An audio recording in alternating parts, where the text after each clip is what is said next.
drove from our beautiful hotel in Kortrijk to the forest and watched the guys come in. There was a big screen at the entrance to the forest. There's food and drinks. And it's awesome, isn't it? Oh, you're back. All right. Yeah. So today would have been the day. How's it feel not being there? Yeah, it feels really weird. It's the first Easter I've had home for, I don't know. I mean, I guess I had one at some stage, but I mean, normally we're racing, so haven't probably had an Easter home for 30 years. I know. So, it's been nice to wake up with the kids and do a bit of an Easter egg hunt, and the kids camping out in the backyard, so we've been setting up the tents, and it's certainly very different from standing in the Arenberg forest chasing the bike race around. Probably a bit sad, So, obviously happy to be home, but kind of a bit flat. Like not even having the race, the live race. Yeah, we kind of miss having the hangover this morning as well, don't we? Yeah.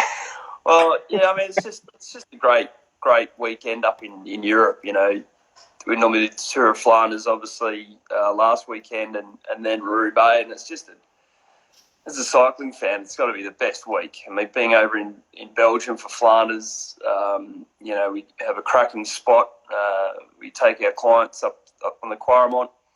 The last few years, we just got out there and rubbed shoulders. You don't need hospitality. You don't need VIP or anything. You just the best part of it's just being out on the hill and, watching the younger generation of Belgians get pretty drunk, actually. It's pretty funny to watch. And obviously, the racing's been awesome. The weather's been fantastic last few years. So, it's just kind of missed being there.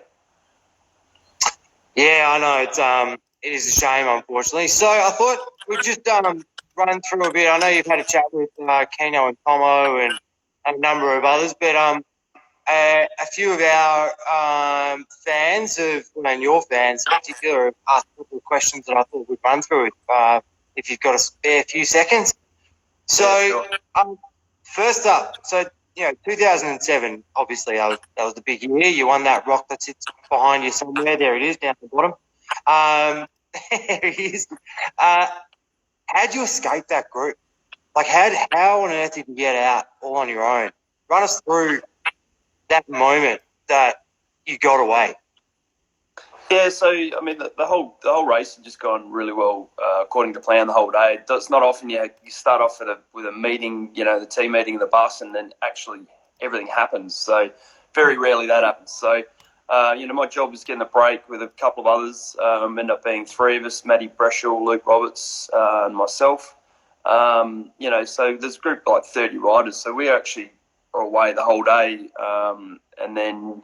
Obviously, when the groups kind of started coming together, I actually punctured in the Arenberg forest, so that didn't that wasn't on the plans. But then ended up back with Boonen and Fabian and all that. And then when they started, Quick Step actually attacked straight away, and I was able to hold the wheel, which I was pretty surprised with. So that gave me a lot of confidence, being the breakaway all day, and then actually being able to stay in the group when Boonen and his guys attacked.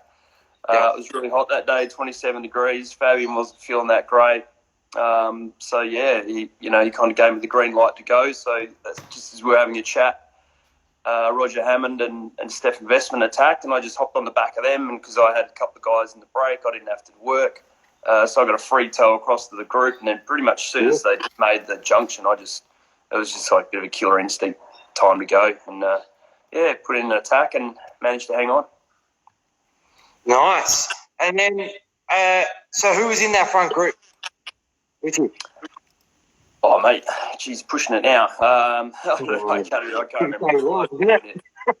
Obviously, Stefan Vestman, Juan Antonio Flescher, Lars Mikkelsen was there, so I had another teammate.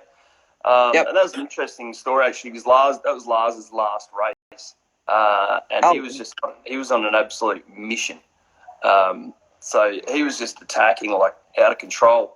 Probably doing a little bit too much, I thought at the time, but he was all in. It was the last bike race for Lars's career. So Unfortunately for Lars, that was a pretty bittersweet party because, he would have definitely got second, but he did a bike change coming about 15k to go. Just got a bit of a tactic was to try and just jump on fresh wheels with, carbon deep dish wheels, brand new bike, a lot more tyre pressure. So he was going to come into the sprint, thinking that he'd come in with, because obviously Roubaix, you only start with, I had 5.4 bar in my back tyre and 5.5 in my front. So it's pretty specific, all on your body weight. And so Lars has gone for, probably about 7 or 8 bar, which we normally kind of train with, a little bit higher. And, just wiped out on the corner coming into the cobbles. So he missed out getting a podium. So that night, we were celebrating back at the hotel, and Lars was pretty emotional. I can imagine. So we've driven that last sector, which, they're not real cobbles, that last one, going into the velodrome. So we've done that a few times on race day. Crowds are absolutely thick as on the front side of the road, going nuts. And what did it feel like on your own coming down that sector?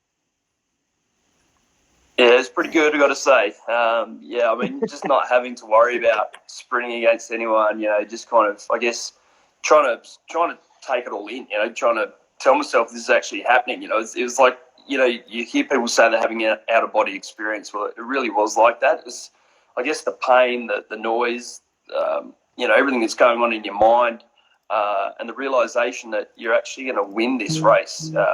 It's a lot to comprehend. It's a lot to kind of manage in your head. And obviously Anne-Marie was in there, my wife with Seth, and, they'd never been to a race before, like a major classic before. So knowing that they're in the middle of the velodrome, just knowing that all these years and years and years of sacrifice and bloody hard work, like every day, December the 1st, I jumped on a bike in Adelaide. Yeah, just hope you don't do anything for that for Roubaix,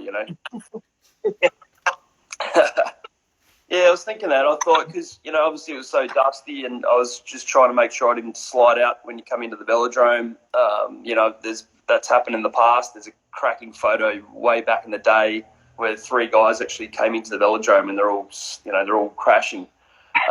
Because obviously, you're coming onto a slick surface and all the dirt and dust and craps on the side of your tyres. So, I even had that in the back of my mind. I'm like, man, don't lay it over, So, and, obviously coming into the velodrome and, just taking it all in, the sound is like coming into a coliseum. The whole place just erupted, and you could, as you're riding in from the road, so there's a lot of people, spectators out on the road, and then you've kind of got about 250 metres, where you come in and round through the chicane onto the track, and it's almost like an eerie silence because there's no spectators there. And then, you can hear them because they're obviously watching the big screen in the track. So they know where you are.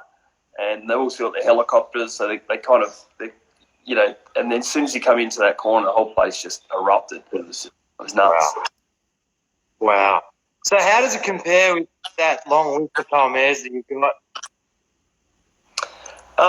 Look, I had some great results as well in other races. Not all of them have been victories, One of my best races ever was the London Olympics, where I finished 6th in the road race, and again, it was in the breakaway for the whole day. So, there's races I've had which have been awesome, but didn't quite get the win. But obviously the track, the Olympics for me is really special.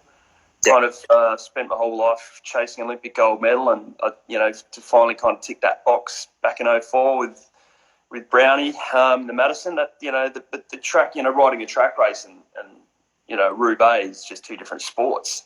So they're on equal terms. Gold medal on a rock, pretty happy with that. Could imagine. And riding yellow is not bad either.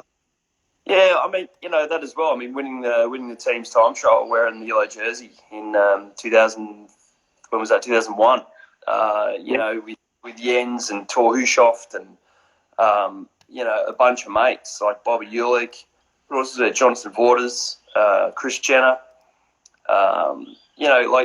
We to actually win a team's time trial when you're in the yellow jersey, I mean, that's next level as well. I mean, to actually win with your teammates, to all be up on the podium, a bit like with Gero when we won the team's time trial in Nice. I don't even know what year that was, but to win with a bunch of mates, team's time trial when you're all just absolutely flying. Every time you look down, you're sitting on 60. To win a team's time trial is pretty cool. Oh, I know. I always give you shit saying that. Although you don't include him in your stage. Doesn't count. But no, I can imagine what it would be like. You spend that much time with these guys, and then the opportunity to actually all stand up there together. It's pretty rare and pretty amazing. Yeah, it is, and that's where cycling. You help your teammates win races, and they're up on the podium, and you're normally still coming in the group header or something, or a long way behind. So it's nice to actually celebrate in public with your teammates. You're all up, you've all given 100%. You've all, even if you've had not a great day, you're still part of the team. You're still part of the build-up. You might have a lot of experience and there's so many little 1%ers that go into teams' time trials that everybody's a part of the team. So it's always cool. Today would have been Roubaix, and it's very hard because we haven't had any racing pretty much in Europe up until now, past Paris-Nice. But who do you reckon would have won?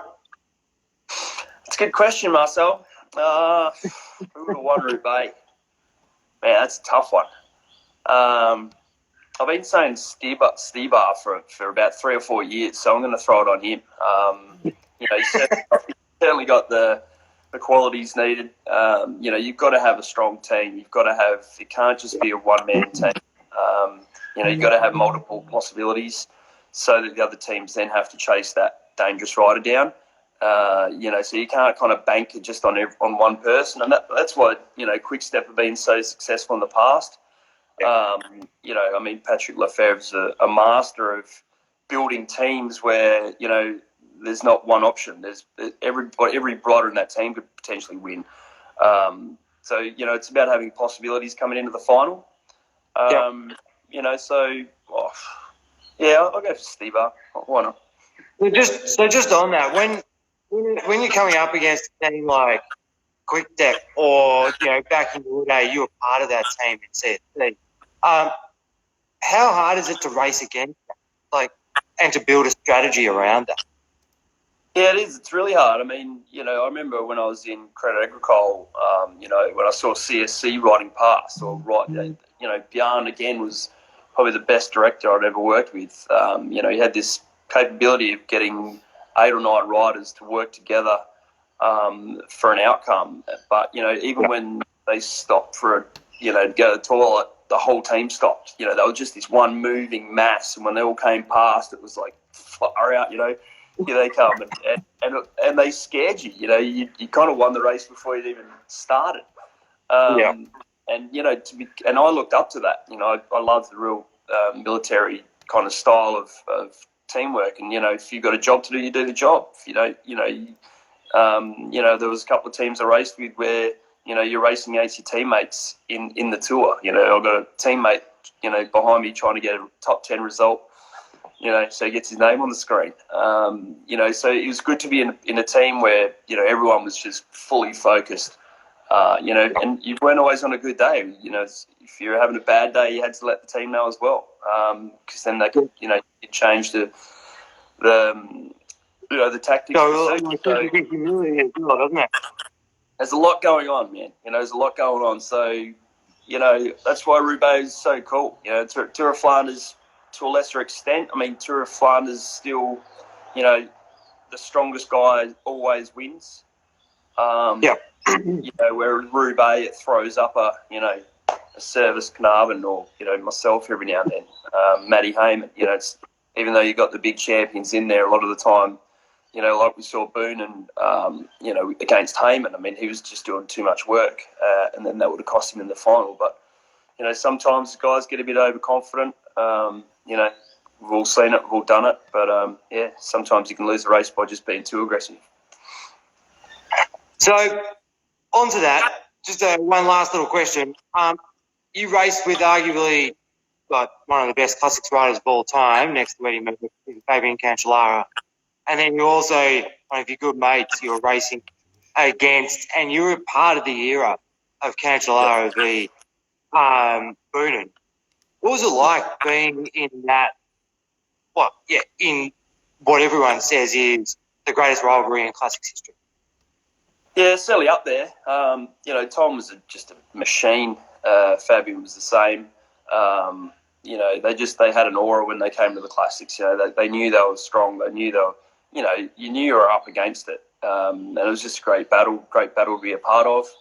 I know as the years went on, we started having a lot of fun with the tactics. So, I had a lot to do with obviously being the kind of team captain for probably the last 10 years of my life. With Fabian, we'd sit there and, the first year he won Flanders, we'd attacked at a certain moment.